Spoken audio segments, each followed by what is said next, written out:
Hi guys, good day to all. I got this gas station, Eneos. Uh, Trying to create the scene in the movie Initial D, year 2005.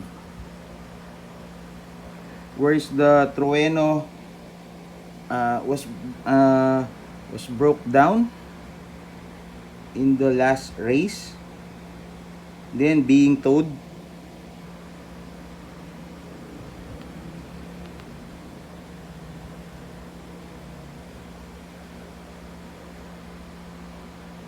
And a Pajero MK1 also in the movie.